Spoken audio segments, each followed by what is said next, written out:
موضوع شروع کیا تھا علوم القرآن کا. وحی کی بات چل رہی تھی کہ وحی کیا ہے. آج وحی کی ڈیفینیشن دیکھتے ہیں کہ وحی کہتے کس کو ہیں. تو وحی کے جو لغوی معنی آتے ہیں, جو لٹرلی جو میننگ آتے ہیں وہ آتے ہیں اشارہ کرنے کے.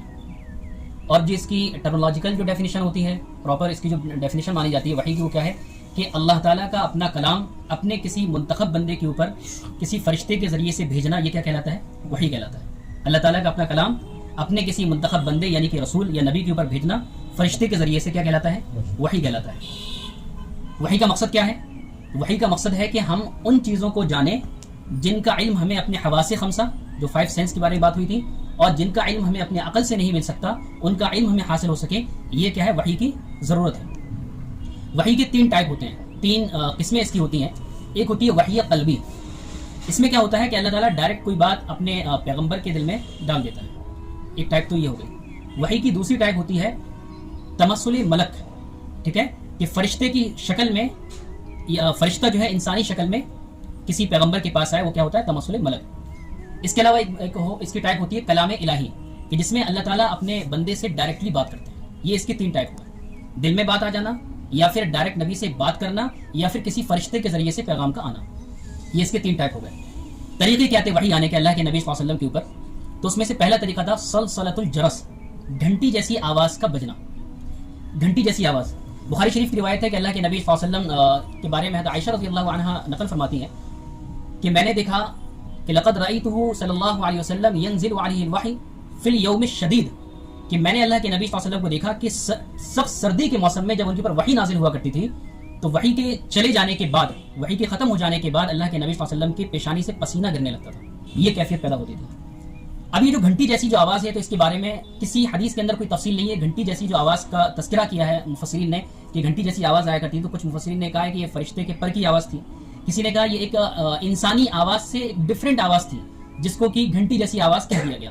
اور یہ جو شکل تھی بس اتنا بیان کیا گیا کہ گھنٹی جیسی آواز آتی تھی.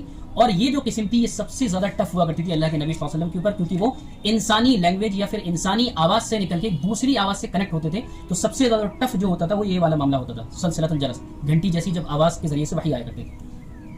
دوسرا طریقہ کیا ہوتا تھا جو بیان کیا تھا کہ تمثل ملک, کہ فرشتے کا انسانی شکل میں آنا. ایک صحابی ہے دحیہ کلبی رضی اللہ عنہ, سب سے زیادہ انہی کی شکل میں جبریل علیہ السلام تشریف لائے ہیں. 2 طریقے ہو گئے.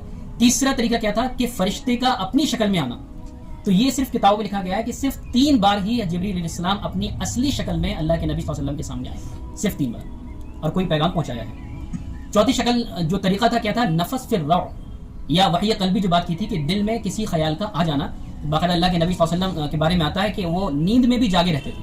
وہ نیند میں بھی جاگے, ہماری طرح نہیں کہ بس سوئے تو گھوڑے بیچ کے سو گئے, کچھ بھی یاد نہیں ہے, اور زیادہ تھکے ہوئے ہیں تو الارم بج رہا ہے تو ہمیں اس کا بھی ہوش نہیں. اللہ کے نبی صلی اللہ علیہ وسلم کیا ہے, سوتے ہوئے بھی جاگتے تھے, اس دوران بھی کبھی کبھی وحی آ جایا کرتی تھی. ایک طریقہ کیا ہوتا تھا؟